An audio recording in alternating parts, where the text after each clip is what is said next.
Well, a very good afternoon to you. Thanks for clicking on to today's edition of VOGAN'S Views on the USA.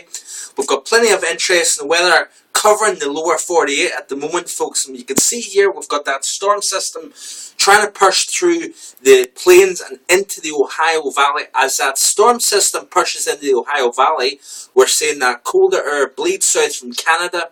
We've seen two areas of snowfall over and currently we're seeing a system pushing heavy snow across Colorado, upwards of 17,000 people across the Denver area without power, and a secondary area of heavy snow up into the Dakotas, and that's also producing nasty travel conditions and blowing and drifting that snow as well.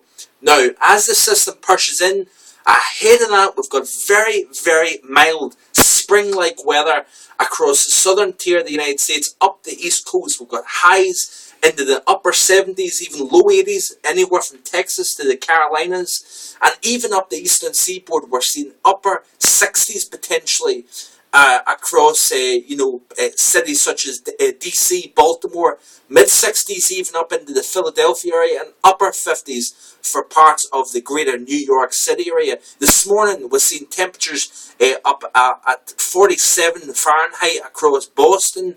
Meanwhile, we've seen 3 inches overnight of snowfall in Buffalo, New York. Of course, the separation and jet stream in between is keeping the two very contrasting air masses separate. But certainly in a very given area, a small area, we're seeing quite large temperature differences. Even today, we're seeing snowfall across parts of upstate New York, into Vermont, New Hampshire and Maine. That'll clear out over the course of this afternoon, while temperatures are really boosting up into the 60s and even approaching 70 in parts of the mid-Atlantic states. This here graphic of AccuWeather.com really does show it well. You've got that system sitting right here, pulling in that cold air from Canada. You've got your two areas of snow, Colorado, into the Dakotas as well, and of course the spring-like warm weather across the south and southeast.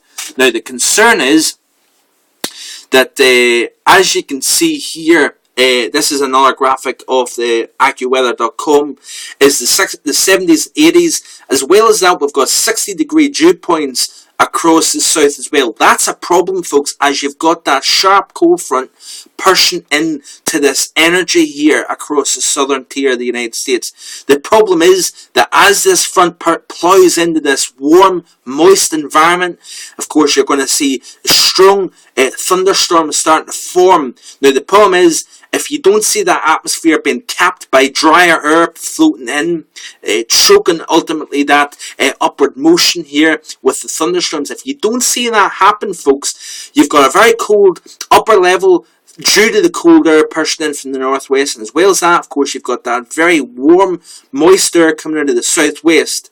Now, you've got a strong and very high lapse rate taking place here. And what that lapse rate means is it's the contrast between warmth at the surface and cold in the upper levels. The greater that lapse rate is, the stronger the upward motion can be as those thunderstorms start to generate. Now, you've also got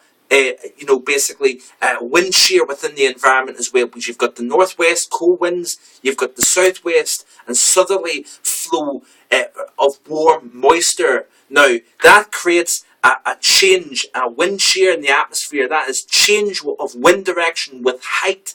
And that means to say that as those thunderstorms form, blossom up into the upper levels, climbing into that colder environment, you've also got the spin in the atmosphere with the storm system's circulation.